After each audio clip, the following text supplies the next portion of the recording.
Brahim, merci d'être là. Donc, toi, tu es auteur, tu as sorti 2 ouvrages, donc Arabe Jazz et M'appartenir. Tu réalises aussi depuis plusieurs années des documentaires qui sont, j'ai l'impression, essentiellement tournés sur les rapports Nord-Sud et un peu sur les religions également.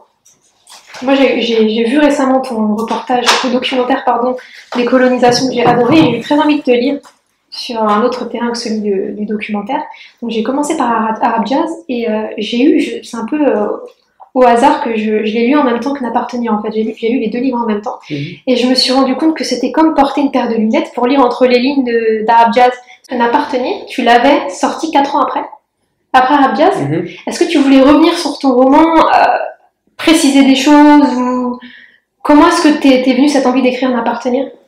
En fait, j'avais écrit un autre texte avant, bien avant, qui avait été publié en 97, je crois, qui s'appelait Paris-Nouakchott, Nouakchott-Paris, dans un ouvrage collectif des éditions Autrement qui s'appelait Le Livre du Retour. Donc, ils avaient demandé à une quinzaine de personnes françaises, mais ayant un ou leurs 2 parents d'origine étrangère, venus de l'étranger, et la consigne c'était de raconter en gros la découverte du pays des parents ou du pays du père en ce qui me concernait. Donc moi je me suis emparé de ça pour écrire mon premier voyage en Mauritanie, mais j'ai pas évidemment parlé que de ça, j'avais aussi parlé d'autres choses de mon enfance. Bon, j'étais plus jeune à l'époque, j'avais 33 ans je pense quand j'ai écrit ça, et je pense que j'ai eu envie de revisiter ce texte-là. Voilà, quand j'ai écrit M'appartenir, j'avais plutôt 50, donc c'était forcément j'avais plus de distance, j'avais un autre regard là-dessus, et bizarrement, je pense qu'à 50 ans, j'ai eu plus de facilité en fait à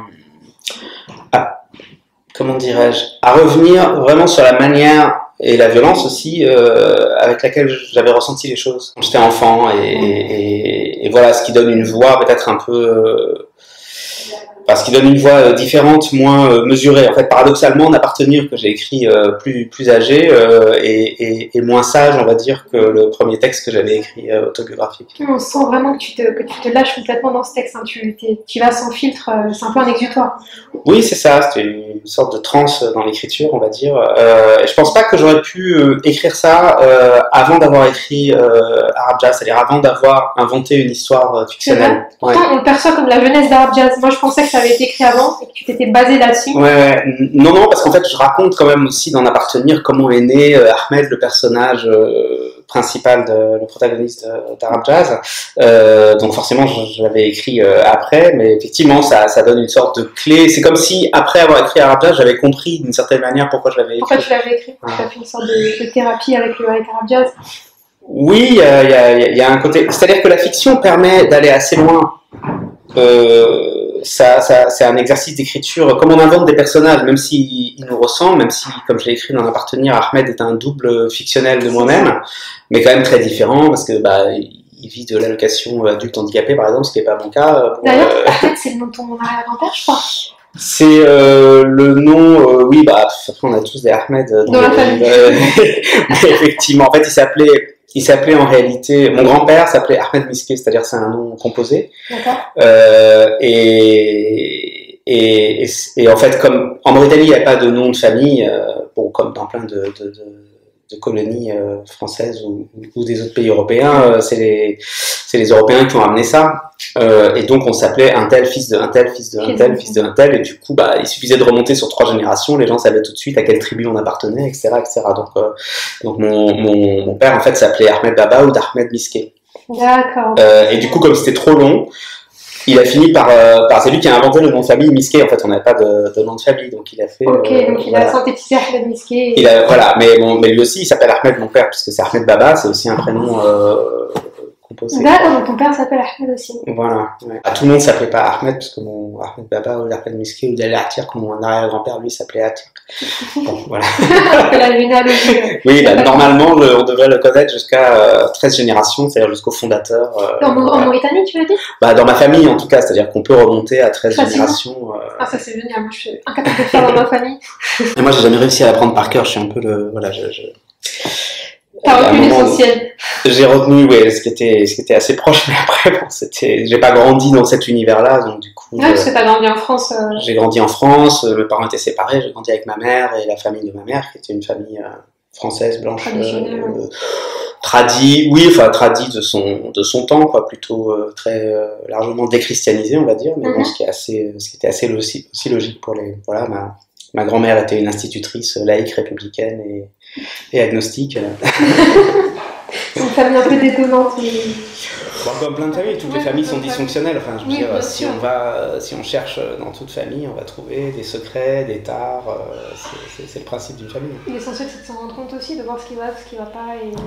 Oui, et d'accepter aussi. C'est ça qui est le plus... Parce que sinon, on est écorché vif. Dans Arab Jazz, du coup, j'adore de toute façon le nom, Arab Jazz. C'est un polar, ton premier roman, où une enquête est menée autour d'un meurtre qui est atroce, donc le meurtre de l'hôtesse de l'air Laura, qui est suspendue au-dessus de son balcon et qui scène sur le balcon de Ahmed, son voisin, le protagoniste. Ouais. Le meurtre est horrible et en plus il y a une connotation qui est assez religieuse. Donc là c'est le point de départ du roman. Mais le titre, moi je suis tombée plusieurs fois sur ton livre et en fait je l'ai pris à plusieurs reprises juste pour le titre, je le trouve incroyable. Est-ce que c'est un clin d'œil à James Ellroy avec White Jazz? T'en parles dans ton roman. Mais ça m'a évoqué une scène, comme j'ai lu N'appartenir en même temps, celle où tu as 12, 13 ou 14 ans, tu écoutes de la musique et ta mère qui adhère à l'idéologie communiste te dit mon fils il va falloir choisir entre le jazz et la révolution. Oui, c'est intéressant, ça c'est une question qu'on m'a jamais posée. Effectivement, ouais, je pense qu'il y a dû y avoir une sorte de retour comme ça. Un petit clin d'œil. Un petit clin d'œil, parce que ma mère était très marxiste-léniniste, donc pas communiste orthodoxe de l'époque, c'est-à-dire pro-soviétique. Tout ça paraît très lointain aujourd'hui que l'Union soviétique a disparu et tout ça, mais bon, à l'époque où moi j'ai grandi, c'était des choses qui étaient importantes. Et elle était plutôt dans une branche dissidente pro-albanaise, qui était proche, on va dire, des maoïstes, mais ils avaient même fait scission avec les maoïstes. Bon.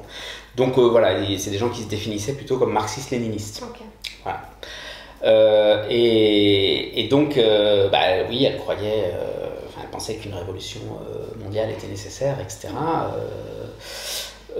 Sur quoi elle n'avait pas forcément tort. Après, le problème, c'est la forme que ça prend, on va dire. C'est-à-dire que bon, il y avait quand même eu les crimes de Staline entre-temps, etc., etc.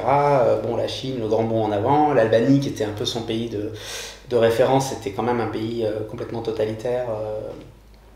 Où une bonne partie de la population était dans des camps, enfin, c'était vraiment pas un modèle hyper enviable. Et tu penses que cette scène, du coup, ce moment-là où elle te dit qu'il faudra choisir, tu penses que c'est une scène pivot de ta vie? Oui, parce que moi je me suis dit que d'abord ça m'a un peu énervé, bon, comme tout ado, parce qu'en fait ce que j'écoutais c'était pas du jazz, c'était du rock, enfin de l'époque, sans doute du punk ou de la new wave ou un truc comme ça, quoi.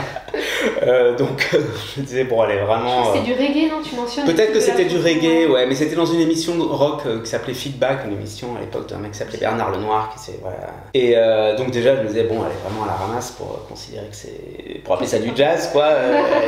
Il lui manque plusieurs épisodes en fait à l'histoire, quoi. Et puis surtout pour moi c'était quelque chose par rapport au plaisir en fait. C'est-à-dire que la révolution qu'elle me proposait, elle n'avait pas l'air d'être très marrante. C'est pas glamour pour toi à ce stade-là. Non. Bon, si l'idée de la révolution c'est qu'on peut même pas écouter la musique qu'on aime, ça va vraiment pas être rigolo. Donc je me suis dit non, moi je vais être de l'autre côté. Et évidemment, c'est jamais aussi simple que ça, c'est-à-dire que bien sûr, elle m'a transmis, en tout cas, une forme de révolte, c'est-à-dire le fait de ne pas accepter un ordre établi. Après, j'en ai pas tiré les mêmes conséquences qu'elle, mais je suis pas spécialement fan du capitalisme. Voilà, le seul truc, c'est que j'ai vu que le communisme réel, tel qu'il avait été réalisé, qui était une belle idée au départ, tel qu'il a été réalisé, que ce soit dans le monde soviétique ou encore pire dans des pays comme l'Albanie, qui ressemble un peu à la Corée du Nord pour que les gens d'aujourd'hui comprennent, quoi, ou même la Chine de Mao, etc. Bon, ça a fait quand même énormément de dégâts, donc bon, voilà, ça c'est aussi des questions générationnelles, on va dire. C'est-à-dire ça, t'as eu le recul plus tard? Non, je l'ai eu assez tôt parce qu'elle m'a emmené en Albanie en fait, parce qu'elle écrivait un bouquin, voilà, elle écrivait un livre sur les femmes albanaises et du coup elle y allait une dizaine de fois. Moi, elle m'a amené 2 fois pendant les vacances scolaires où voilà, je suis resté deux fois 3 semaines, je pense. Et j'avais la première fois j'avais 8 ans, la deuxième fois j'avais 9 ans, donc c'est des expériences qui marquent parce que je me rendais compte que j'étais dans un monde qui avait rien à voir. Et surtout, comme elle fréquentait ce milieu de ce qu'on appelait à l'époque les gauchistes à Paris, enfin c'est un terme qui est toujours utilisé, mais qui était sans doute plus positif à l'époque qu'aujourd'hui. Maintenant on est arrivé aux islamo-gauchistes, qui est encore une autre question. Bon, on trouve toujours des mots ensuite pour dévaloriser les gens qu'on combat. Donc c'était un milieu qui en réalité, même chez les gens qu'elle fréquentait, qui étaient normalement des pro-chinois ou pro-albanais, voire des fois pro-soviétiques pour certains, et en fait eux dans leur vie, c'était les années 70, quoi. On était après les 68. Moi, j'avais 4 ans en 68, mais donc à partir du moment où là, les années dont je parle, 72, 73, jusqu'à 77, après, quand je deviens plus adolescent, 78, j'avais 14 ans. Mais toute cette époque-là, tous ces mouvements gauchistes étaient quand même encore très vivants en France.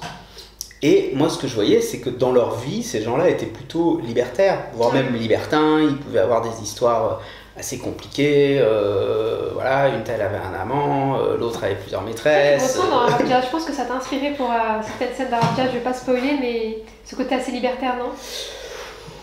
Le côté libertaire, oui, il m'a inspiré parce que moi, je trouvais ça plutôt rigolo en fait. En plus, ma mère, elle était plutôt puritaine et austère et tout ça, et bon, moi, le seul problème que je voyais, quand j'étais petit et qu'elle m'a emmené en Albanie, c'est qu'effectivement, il y avait une contradiction entre ce que les gens du milieu dans lequel elle était vivaient en France, qui était une vie quand même très très libre, et là où elle m'emmenait, où il fallait pas rigoler, quoi, où par exemple l'adultère c'était contraire à la morale prolétarienne, alors que je savais que parmi ses amis très proches, il y en avait qui faisaient ça et il n'y avait aucun problème. Donc je me disais, mais quel monde.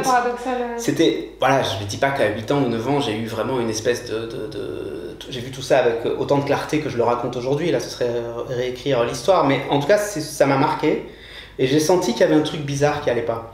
Et ça, je sais que je lui ai dit quand même à l'époque des trucs, mais... Et elle arrivait à trouver des arguments, et puis après je laissais tomber, mais c'était resté dans ma tête, quoi. Et après quand je suis devenu ado, ça a animé aussi ma révolte adolescente du coup, parce que là j'étais plus conscient. Donc t'as jamais été diagnostiqué au potentiel ou avec des capacités un peu... Non ? Non, pas particulièrement. Pas particulièrement. Mais bon, non. Alors après les parents, ils se font aussi toujours des trips sur les enfants. Donc ma mère pensait sans doute que j'avais des très grandes capacités et tout ça. Après, moi je sais pas, tous ces tests et tout, le fait de mettre en chiffres l'intelligence des gens, bon, je pense que c'est problématique et dangereux. Justement, j'avais lu aussi Le Meilleur des Mondes à l'époque, où c'est une société qui est complètement construite sur cette idée-là de hiérarchie presque biologique de l'intelligence fabriquée, en fait. Donc c'est quand même un peu flippant, donc voilà. Mais je vivais aussi dans un univers assez particulier, qui t'a stimulé finalement. Qui était très stimulant, très stimulant, ouais. Donc c'est sûr que c'était stimulant intellectuellement, ça stimulait la curiosité. Donc, Et du coup, toutes ces identités, parce que ton père est mauritanien, il était diplomate, ta mère française qui était athée, enfin, ton père était musulman. Toutes ces identités, on a l'impression qu'en fait, t'es écartelé, tu veux rentrer dans aucune case, t'as pas envie d'y rentrer, et t'es un peu spectateur de ta vie. Est-ce que c'est ça qui t'a amené à être narrateur, du coup, à raconter des histoires? C'est le fait de rentrer dans aucune case? Ouais, c'est une piste intéressante. Effectivement, spectateur de ma vie, je l'étais, ça c'est sûr, et sans doute un peu trop pendant un certain temps, parce que je savais pas trop, c'est sûr que c'était pas simple. Voilà, déjà... avoir une tête d'arabe, mais être socialisé dans une famille française. Ce qui faisait que il y avait toujours une espèce de dissonance cognitive pour les gens qui étaient face à moi, en fait. Parce qu'ils me parlaient et ils voyaient bien, famille de ma mère, c'était une famille, on va dire, de la classe moyenne, de la petite bourgeoisie, pour utiliser les termes de ma mère qui était marxiste. Et donc là, c'était intéressant parce qu'elle me le disait, donc voilà, je veux dire, effectivement, à cet âge-là, 8, 9 ans, 10 ans, j'entendais parler, je savais qu'on était des petits bourgeois, je savais qu'on était dans une société patriarcale, j'avais le sentiment qu'il fallait que je rattrape 2000 ans d'oppression masculine sur les femmes, enfin, pour des trucs comme ça, donc c'est sûr que tout ça aussi rend un peu, effectivement, spectateur. La vision de l'islam que j'avais était une vision assez lointaine, et personne ne m'avait jamais dit que j'étais censé être musulman, donc ça a été une découverte que j'ai faite au moment où je suis allé en Mauritanie. Tu le racontes dans Appartenir. Voilà, donc ça aussi c'était très, très étrange. Ça te tombe dessus en fait. Ça me tombe dessus, et donc du coup, que ce soit face à des Français blancs lambda, c'est vrai qu'ils comprenaient pas forcément très bien au départ qui j'étais, puis après ils oubliaient en fait mon apparence, parce que pour juste... ben voilà, on a tous intégré des codes sociaux, un langage corporel, évidemment une manière de parler, de voir les choses qui fait comprendre à quelle catégorie de la société on appartient. Et de l'autre côté, je me rappelle, j'avais un copain quand j'étais au collège qui était d'origine algérienne, qui m'avait invité chez lui. Son père était boucher musulman dans le 5e arrondissement.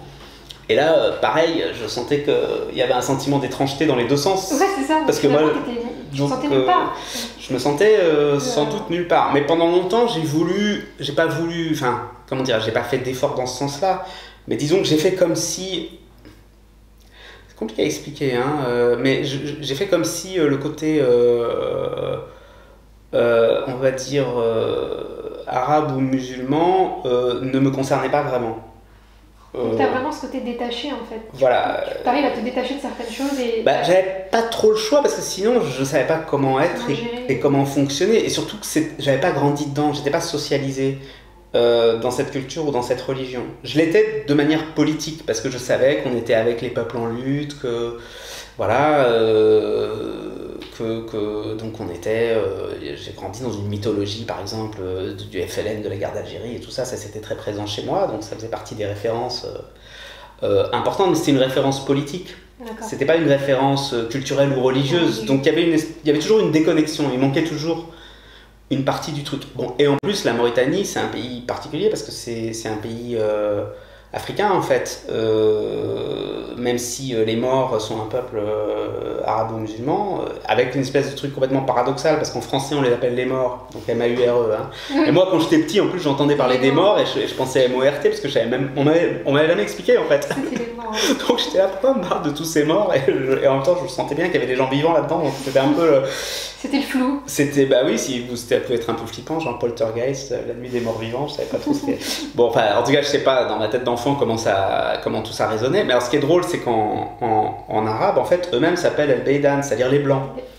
Alors que les morts, au départ, c'est comme los moros en espagnol, en fait, ça veut dire les noirs, les non-blancs, par définition. Donc, tout est... Même le pays, il est, de ce point de vue-là, en termes d'identité, il est un peu flou, en réalité. Ce qui t'a pas aidé? Oui, en tout cas, ça crée une dose de complexité en plus. C'est-à-dire que je sentais bien, quand je rencontrais des gens en France de ma génération, mais d'origine maghrébine, qu'on était aussi décalés. On n'avait pas les mêmes... Enfin, je veux dire, Algérie, Maroc, Tunisie et Mauritanie, c'est juste des mondes... complètement différents. La Mauritanie, c'est comme une planète à part. Enfin, c'est le désert. C'est un peu... Là où j'ai senti une proximité, c'est quand j'ai lu Dune de Frank Herbert, le livre de science-fiction qui se passe sur une planète qui est entièrement un désert, et où il s'était inspiré des Touaregs, en fait. Et là, t'as senti une proximité avec... Oui, ça ressemblait à ce que je connaissais beaucoup plus que toute description du Maghreb qu'on pouvait me faire.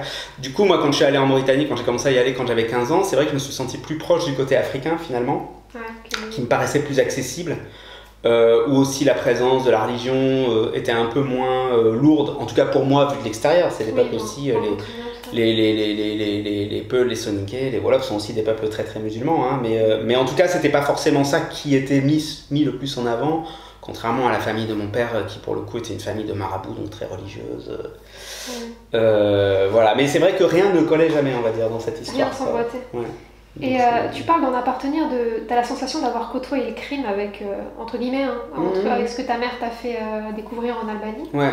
Je voulais savoir si c'était ce qui t'avait mené au polar, cette sensation d'avoir côtoyé le crime, donc tu avais besoin de l'affronter, de le mettre sur papier pour le décortiquer. Oui, c'est un peu en tout cas c'est un peu l'idée que j'avance effectivement dans l'appartenir. Après j'ai écrit un autre texte qui s'appelle Généalogie d'un crime, qui porte exactement là-dessus. C'est vrai que le fait d'avoir été très jeune comme ça dans un pays où je sentais qu'il y avait un truc qui collait pas, et que ce truc-là, ouais, on sent des choses, inconsciemment. Je veux dire, j'avais aucun moyen de savoir qu'il y avait des gens qui étaient emprisonnés, qu'il y avait des gens que j'ai découvert plus tard en lisant des livres d'Ismaël Kadare, par exemple, que il y avait des... Bon, l'Albanie, c'est un pays majoritairement musulman, mais il y a une minorité de 10 ou 20% de chrétiens orthodoxes, je pense. Et donc la religion était interdite. C'est le seul pays qui avait instauré un athéisme d'État. C'est-à-dire même les soviétiques, les chinois n'avaient pas fait ça, quoi. Ma mère m'a emmené quand même visiter un musée de l'athéisme là-bas. D'accord, donc elle tenait vraiment à ce que... Bon, ça faisait partie... En fait, on était invité officiel du parti. parce qu'elle écrivait un livre sur les femmes albanaises. Donc elle a écrit un livre sur les femmes albanaises qui est paru aux éditions des femmes à la fin des années 70. Elle a passé pas mal de temps à l'écrire. Et du coup, c'était pour le parti du travail d'Albanie, donc le parti communiste qui était au pouvoir là-bas et qui était un pouvoir absolu. Pour eux, c'était un moyen de faire de la propagande en fait aussi. Donc on était invités dans des hôtels. Voilà, pour étrangers, et on visitait toutes sortes de trucs, on visitait des combinats textiles, c'est-à-dire des usines textiles, des coopératives agricoles, moi j'en avais marre de manger à la cantine de la coopérative agricole, je trouvais ça dégueulasse. J'arrivais pas à me faire... Et on visitait des familles, des familles de... T'avais 8-9 ans, c'est ça? Ouais, des familles de martyrs, donc tout ça c'était quand même genre de martyrs, c'est-à-dire par exemple des martyrs de l'électrification, quelqu'un qui était mort en posant un pylône électrique ou en travaillant sur un chantier de chemin de fer, donc ils appelaient ça des martyrs, ils avaient leur shahid aussi quoi. Et mort au travail, donc voilà. Ok. Et moi je pouvais être dans des espèces d'opérations comme ça où il fallait, une fois je m'étais fait engueuler parce que j'étais malade, enfin j'avais des problèmes de digestion parce que je supportais pas la bouffe justement et donc j'étais pas allé... Ah oui, tu le racontes dans un partenaire qui était caché aux toilettes pour ta mère. Et du coup, après, elle m'en a voulu parce qu'il comptait sur moi. Et tu t'en es voulu aussi parce que tu n'avais pas fait la photo. Voilà, il fallait que je sois photographié avec la famille de martyrs et tout. C'était vraiment pas. Enfin, bref, c'était comme ça. Et donc, il y avait un truc, et j'ai eu une espèce de vision une fois, avec je crois que je le raconte dans l'appartenir aussi, avec un jeune homme qui battait un âne. Ah non, tu le racontes pas. Et ça, c'est un truc qui m'avait frappé parce que tout d'un coup, je me suis rendu compte que. Parce qu'en fait, quand on est enfant, on croit à ce qu'on nous dit en fait. Et donc, dans le discours de ma mère, comme elle racontait que les trucs positifs, elle n'était pas, c'est pas quelqu'un d'aveugle ou machin, elle était complètement. Elle voulait y croire, on va dire. Elle voulait y croire, et donc, comme les gens avant ont cru à l'Union soviétique, y compris des grands intellectuels comme Aragon et tout ça, beaucoup de gens ont cette capacité à s'illusionner parce qu'ils supportent pas l'injustice. Ma mère elle a grandi en France pendant la guerre, elle était née en 36, petite fille, elle a vécu les bombardements à Marseille, elle a eu faim, il y a eu tout ce truc, on a découvert les camps, le nazisme et tout ça.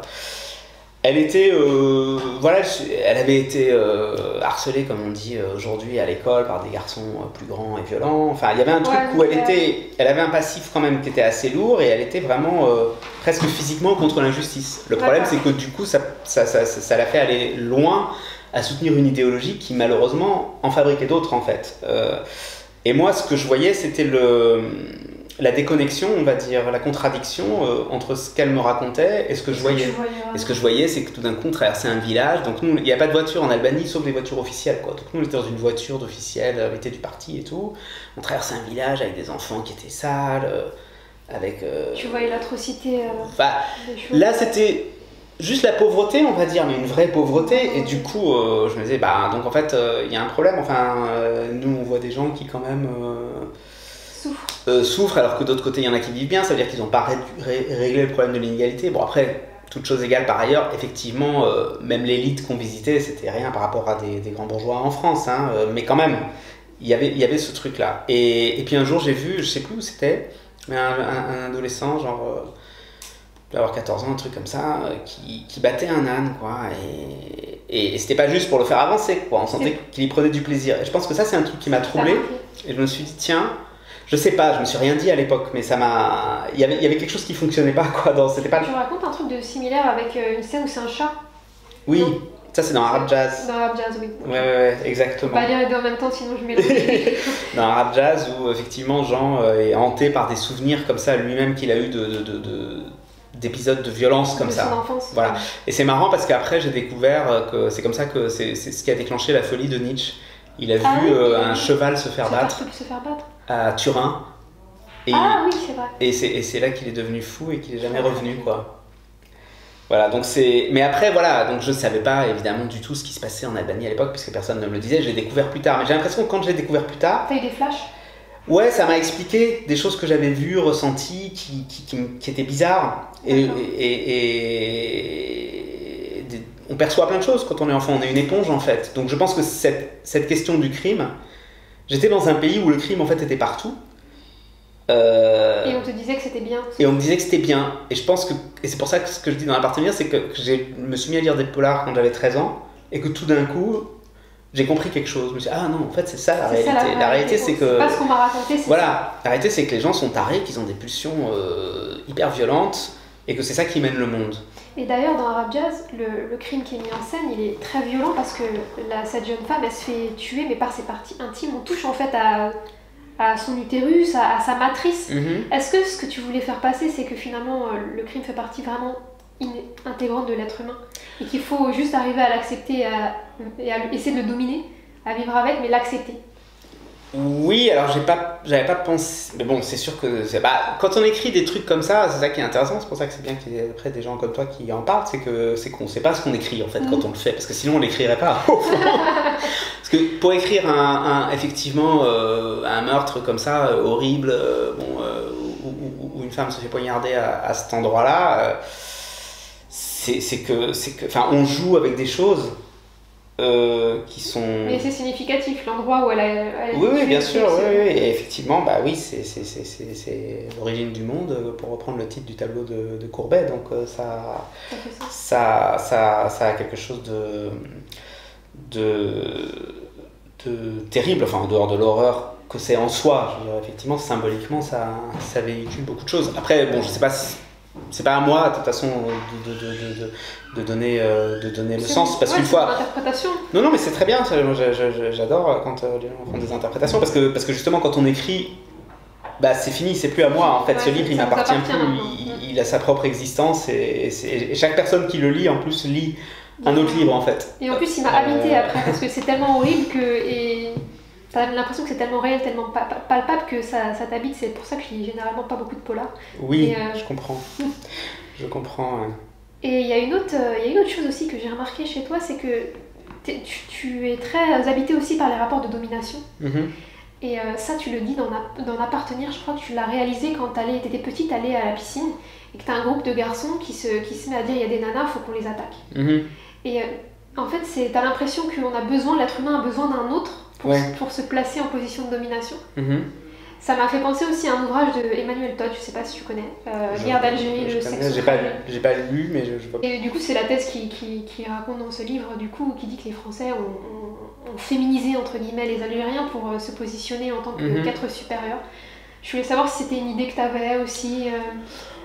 La question de la domination, c'est sûr qu'elle m'habite, oui, depuis longtemps, sans doute parce que j'ai eu cette éducation très politisée, parce que ma mère était à la fois marxiste-léniniste révolutionnaire et elle se définissait aussi comme féministe, donc elle m'a aussi beaucoup parlé de la domination masculine. Du coup, c'est ce qui me rendait, je pense, décalé par rapport à d'autres garçons, parce que pour moi, du coup, c'était pas naturel de dominer les femmes, c'était problématique en soi, comme de dominer n'importe qui en fait, c'était pas acceptable, donc du coup j'étais dans des conflits forcément, parce que pour la plupart des autres garçons, si, ça l'était en fait, et c'est même ce qui nous définissait comme garçons, donc j'arrivais pas à rentrer dans ce moule là, et puis après...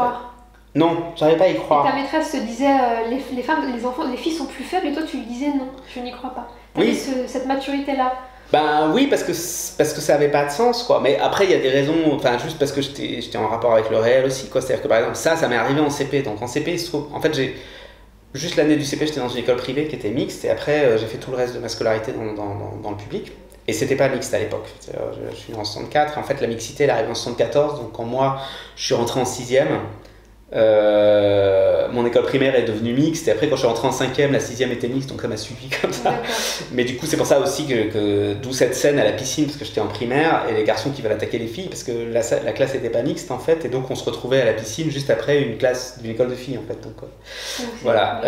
Mais cette année-là de CP, j'étais dans une classe mixte, et il se trouve qu'il y avait 2 filles qui en fait me harcelaient dans la classe. Donc moi je savais très bien que les garçons n'étaient pas plus forts que plusieurs filles par définition, parce qu'en fait l'exemple c'était pourquoi en français le masculin l'emporte sur le féminin.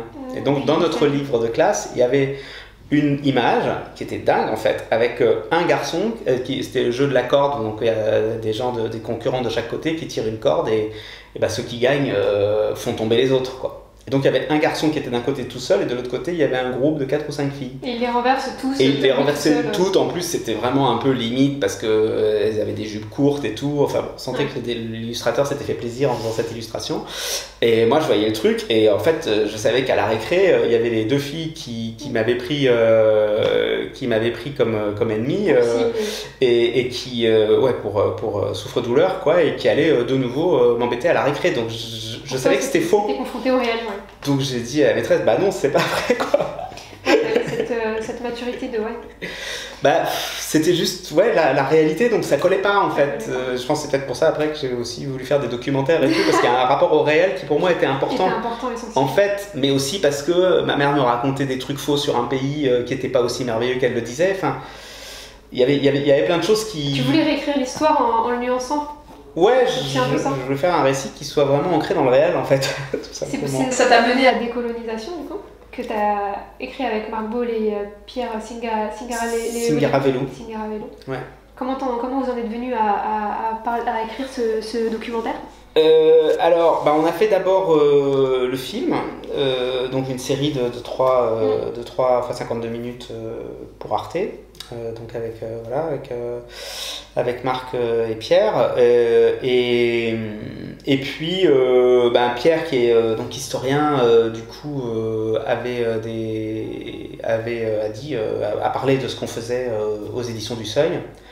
On leur a fait lire et tout, et donc les éditions du Seuil et Arte Éditions ont eu envie qu'on en fasse un livre. Du coup le livre il a repris en partie, il a repris pour l'essentiel le texte du documentaire, mais en y ajoutant des encadrés. Parfois le texte est un peu différent, mais dans l'ensemble c'est à peu près globalement cohérent. Mais le documentaire, comment est-ce que t'as eu envie de... Le documentaire c'est une commande en réalité.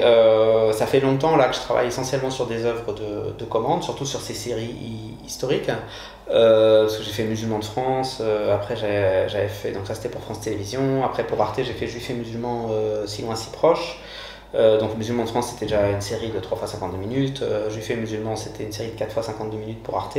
C'est toi qui choisis de les faire sous forme de série ou... Non, c'était à chaque fois vraiment c'était des commandes, parce que la première fois Musulmans de France c'était une productrice qui était une amie qui est venue vers moi parce qu'elle savait que j'avais déjà fait des films historiques, je m'intéressais à ces questions. En fait c'est pas... je dis c'est une commande, mais les gens viennent pas me voir par hasard. C'est parce qu'ils savent ce que tu fais. Ils savent ce que je fais, ils savent que cette histoire-là m'habite d'une certaine manière, qu'elle est aussi mon histoire. Moi, je suis un pur produit de la décolonisation, donc mes parents se sont rencontrés en Mauritanie au moment de l'indépendance de la Mauritanie. Ma mère était jeune assistante sociale et mon père sortait de prison parce qu'il avait été militant justement contre la présence française là-bas. Bon. Et donc voilà, c'est des commandes, mais des commandes qui sont ciblées parce que c'était toi. C'est ça. Et Pierre, pareil, parce que Pierre Singaravello, donc il est historien, il travaille sur ces questions depuis longtemps, il s'intéresse, il est très, il est proche d'un mouvement historique qu'on appelle les Subaltern Studies, qui est un mouvement né en Inde, dont on s'est beaucoup inspiré, puisque c'est un mouvement qui étudie justement l'idée c'est de dire, il faut arrêter de voir l'histoire du point de vue des dominants. Exclusivement.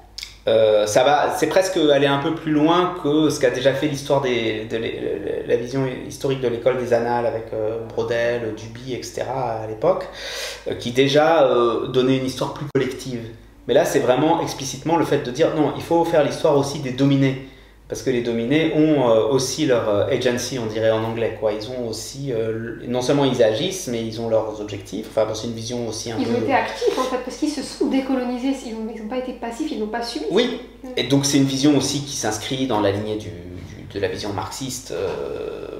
Moi, même si j'ai été marqué par les horreurs du communisme réalisé, quand même, je suis très marqué aussi par le marxisme dans ma pensée, c'est-à-dire de réfléchir simplement, d'analyser les rapports de force dans la société. Et ça s'applique à tout, ça s'applique aux questions coloniales, ça s'applique aux questions de genre.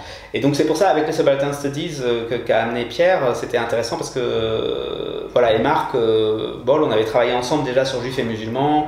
Lui aussi, il est complètement habité par ces questions de domination. Il a fait un très beau film sur les violences policières, autour de l'histoire qui s'est passée dans le 12e arrondissement où des policiers ont harcelé un groupe de jeunes pendant des années. Voilà, donc on était, oui, on était vraiment, et c'est très intéressant parce qu'on a tous des parcours différents, mais on avait tous des visions convergentes à partir de cadres de référence ou de vécus qui étaient différents, et donc ça nous a amené à être... Ça nourrit finalement le reportage et l'ouvrage. Ça, voilà, ça a vraiment nourri, ça a donné une grande richesse à ça. Et donc sur la manière dont on a choisi, par exemple de qui on allait parler et tout ça, on était très sensible à ces questions, c'est-à-dire on va pas juste faire les grands hommes, les grands noms. On commence avec une femme et puis ça va, c'est très très large en termes de géographie aussi, donc oui. Vous avez tenté vraiment de tout aborder. Voilà, alors après ça c'est un peu la métonymie, c'est-à-dire la partie qui parle pour le tout, parce qu'on ne peut pas aborder un siècle et demi d'histoire, bon un siècle et un plus, même 170 ans, parce que l'idée c'est de dire la décolonisation commence au premier jour de la colonisation. Parce qu'effectivement, les gens ne sont pas contents de voir des envahisseurs arriver, donc ils se défendent, ils se révoltent.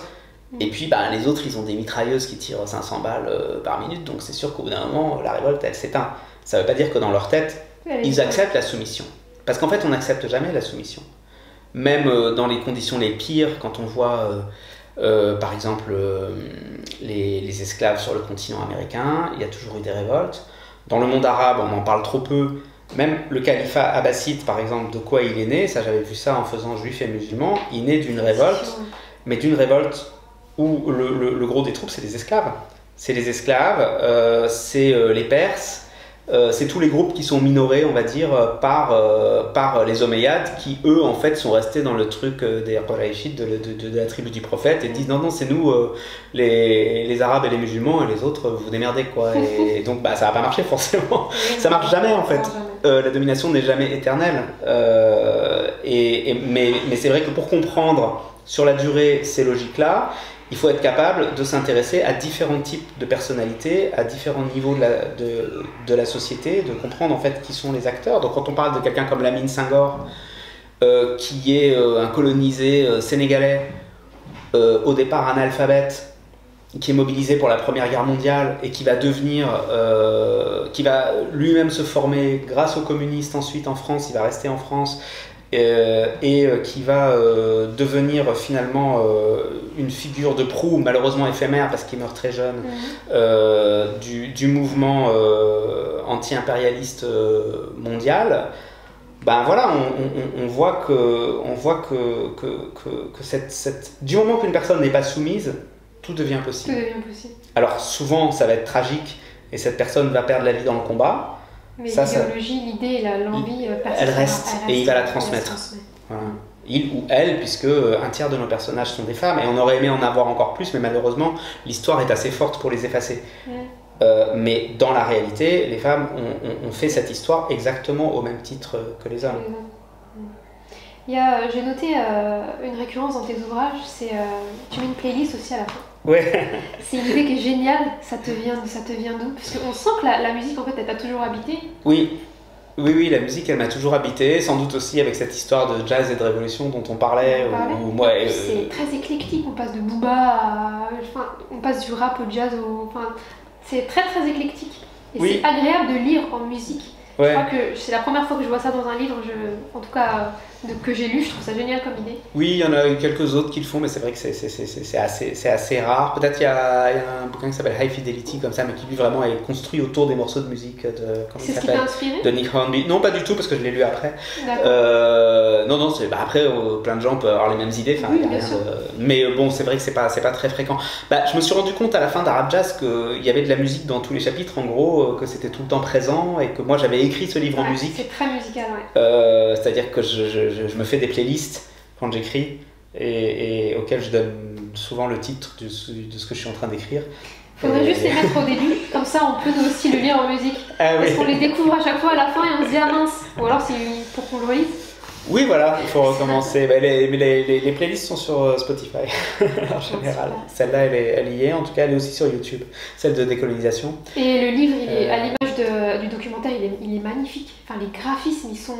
Oui, là, on a travaillé avec Simon Panetra, qui est un extraordinaire dessinateur, jeune, talentueux, et qui est vraiment rentré de manière extraordinaire dans cette histoire, quoi. Il s'en est imprégné, il est lui-même, il est vraiment très comment dirais-je, c'est pas un exécutant quoi, il s'est senti concerné. Il s'est senti concerné, ça lui a parlé, et pour nous c'était génial aussi parce que bah voilà, c'est pas, on pourrait penser que c'est pas son histoire.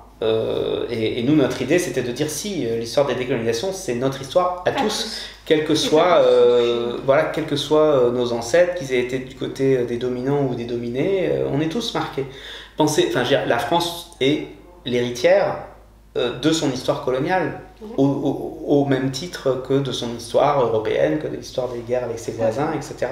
Et même peut-être plus, et elle refuse peut-être en partie, pas tout le monde, hein, franchement, je pense que pour beaucoup de gens aujourd'hui on est passé à autre chose, mais il y a des gens, il y a une partie, et malheureusement une partie de notre élite notamment, mais parce que c'est habituel, les gens veulent garder leur pouvoir tout simplement, qui n'acceptent pas de voir à quel point le pays a été transformé par ceux qui pensaient avoir conquis. En fait. Ils veulent pas le voir. Ben oui, mais de la même manière, peut-être qu'un homme qui domine sa femme ne va pas vouloir voir qu'en fait elle l'influence et que enfin, je veux dire, et qu'elle fait partie de lui et de son identité, enfin, et donc voilà, il y a une espèce de cheminement comme ça. Mais c'est intéressant, je reviens à la question que tu posais sur la féminisation, parce que par exemple les Français ont fait ça en Algérie, les Anglais ont fait ça en Inde. Ils ont dit que les Bengalis étaient comme des femmes, etc. Parce que les Bengalis étaient en fait l'épine dorsale de la révolte des Sipais dont on parle dans le premier chapitre et que les Indiens appellent leur première guerre d'indépendance. Donc après, pour les dominer, ils les ont féminisés. Ils les ont féminisés, exactement. Et donc ça, c'est intéressant parce que qu'est-ce que ça raconte aussi? Ça raconte aussi beaucoup sur à quel point la société dominante, en l'occurrence européenne, qu'elle soit britannique ou française, est malade de sa propre domination masculine, par exemple. Parce que finalement, ça fait des sociétés qui sont bancales, en fait, qui marchent que sur un pied. Bon, ça, malheureusement, c'est universel. La plupart des sociétés du monde sont patriarcales. Hein, mais... Malheureusement. C'est quoi tes prochains projets? Bah, j'ai écrit un roman, là, mais ça me prend du temps. C'est un polar? Non, pas un polar. Ce sera, je sais pas, ce sera un roman, on va dire, d'atmosphère, mais avec des histoires d'amour aussi. Pas exactement une comédie romantique, mais en tout cas... Quelque chose de plus léger? Quelque chose de plus léger, ouais, je pense que l'époque est assez dure comme ça, et voilà. Puis moi, je crois que j'ai plus envie de tuer des gens, donc malheureusement, pas heureusement, je sais pas, en tout cas, c'est vrai que quand on écrit un roman policier, bah, tu vois, la violence graphique, par exemple, des scènes dont tu parlais là, bah, en fait, on doit les vivre. Ouais, pour qu'elles soient bien écrites, enfin, pas à moi dire si c'est bien écrit, mais en tout cas pour arriver à faire ressentir au lecteur la violence dont on parle et l'horreur, il faut la vivre soi-même. Et ça, je pense que c'est plus une chose que j'ai envie de vivre aujourd'hui. Mais je pense que j'ai rarement ressenti ça, mais dans un polar, déjà, j'ai trouvé qu'il y avait beaucoup de grâce. Surtout dans comment tu racontes les personnages, comment tu t'entres dans leur tête, c'est très gracieux, alors qu'on est dans un polar. Et c'est très poétique, on sent que tu as écrit en musique. Donc pour ça, je voulais te féliciter, c'est très très beau. Merci. Voilà, merci Karim. Merci. C'est un honneur, donc merci beaucoup et j'ai hâte de te lire.